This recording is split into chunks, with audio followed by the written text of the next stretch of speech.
You know how many airports the United States has? For reference, Brazil is in second place worldwide with about 5,000 airports. Australia has over 2,000, Mexico around 1,500, Canada 1,400. Keep going. France, the UK, Russia, Germany, Argentina. Add all 9 of those countries together and you get about 15,400 airports. The United States has over 16,000.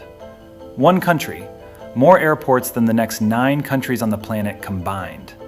And a huge part of it traces back to World War II. When the US entered World War II, the military had one of its biggest problems to solve immediately. They needed to train pilots, tens of thousands of them, faster than any country had ever attempted. And they needed airfields everywhere to do it. So they built them, everywhere.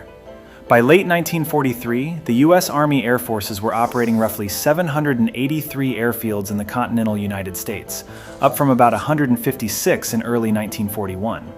In Florida alone, dozens went up between 1940 and 44. Same in Texas, California, the Carolinas, the Southwest.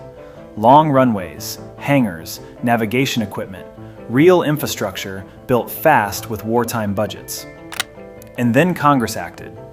In 1944, while the war was still ongoing, Congress passed the Surplus Property Act, which authorized the federal government to transfer military airfields to local governments, often for free or at a nominal cost. As facilities became excess near and after the war ended in 1945, cities, counties, and states had airports handed to them, already built, runways already paved, hangars already standing. The infrastructure cost had already been paid by wartime spending. Some of the biggest airports in America today started as World War II military airfields. Hartsfield-Jackson in Atlanta, the busiest airport in the world, was Atlanta Army Airfield during the war. LAX was used for military operations and aircraft manufacturing.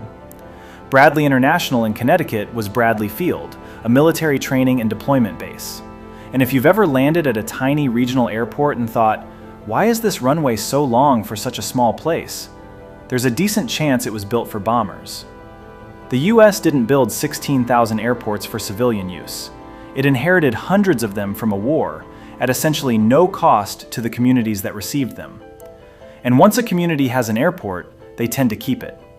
Now, 16,000 sounds insane, but here's something that reframes it. Only about 500 of those have scheduled airline service. 500 out of 16,000.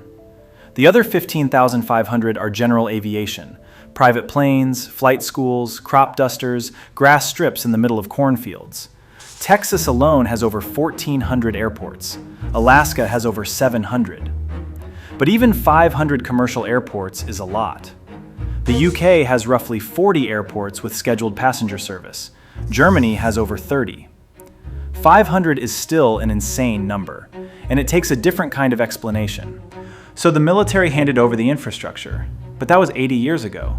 What's keeping these airports alive now?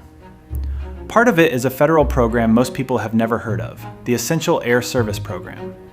When the US deregulated airlines in 1978, carriers could suddenly pick their own routes.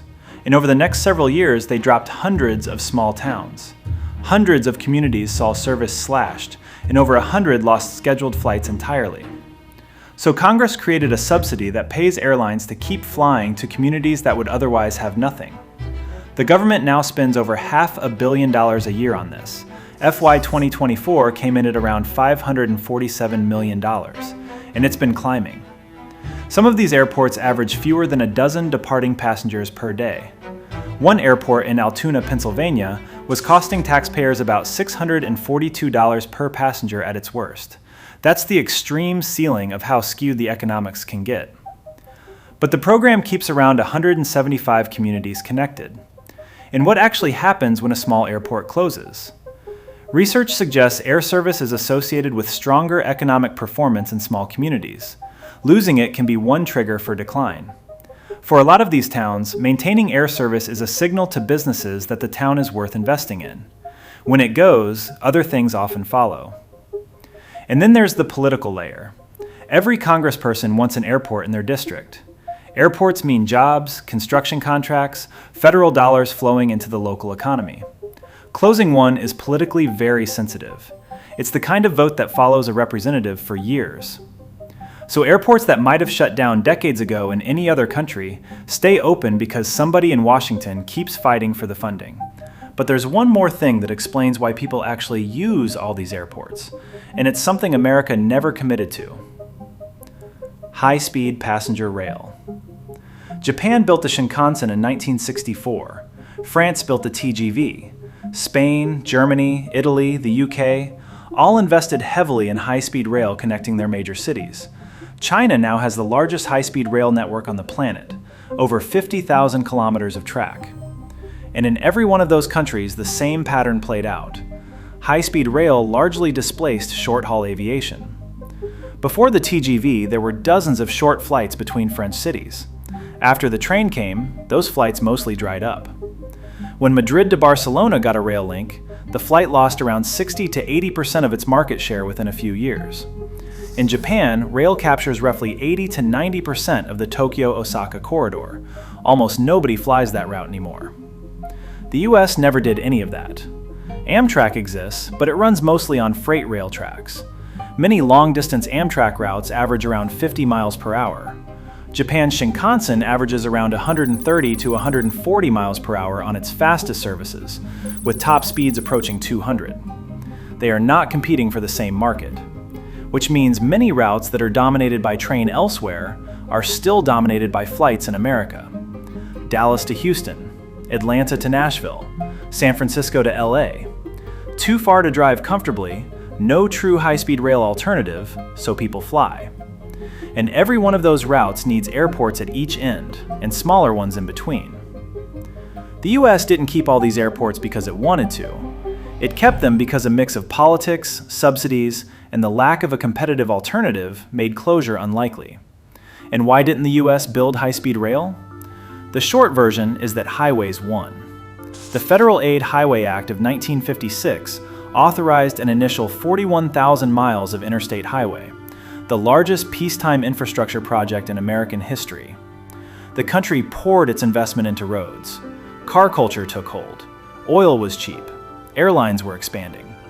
By the time other countries were building high-speed rail networks, the US had already locked in a different model. And retrofitting an entire continent's infrastructure is a different problem than building from scratch.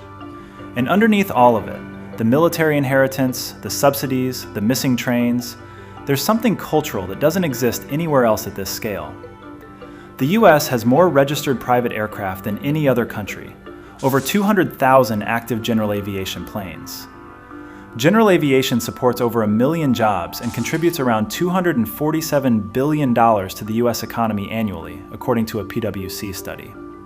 It's not a hobbyist community, it's a full industry. In some rural communities, flying is a routine skill and part of everyday life, far more than in cities. Crop dusters spray millions of acres of agricultural land across the Midwest and South. Each operation needs an airstrip. Air ambulances connect remote communities to hospitals that are hours away by road. Aerial firefighting aircraft stage out of small airfields close to active fire zones in the West. And Alaska deserves its own mention. Alaska has over 700 airports, more per capita than any other state by a massive margin. Because in much of Alaska, there are genuinely no roads. More than 80% of Alaska's communities, hundreds of towns and villages, are accessible only by air or water. No highway connection, no highway planned. For those towns, the small local airstrip isn't a convenience, it's the only connection to the outside world. If the airport closes, the town is cut off. And there's a historical weight to all of it. Aviation was invented in America. The Wright brothers flew at Kitty Hawk in 1903. College Park, Maryland, opened in 1909, is the world's oldest continuously operating airport. There's a cultural relationship with flying in this country that goes back over 120 years. The FAA, the world's most influential aviation regulator, grew out of the US building the aviation infrastructure that the rest of the world followed.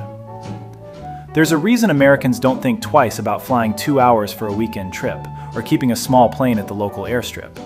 The infrastructure was already there, the culture grew around it, and both kept feeding each other for over a century. And none of this was really a plan. A wartime military needed airfields, built them fast, and handed them to local governments when the war was over. Congress created a subsidy to stop small towns from losing their only connection to the rest of the country. The trains never came, the car culture took over, and a country that invented powered flight just kept finding new reasons to use it.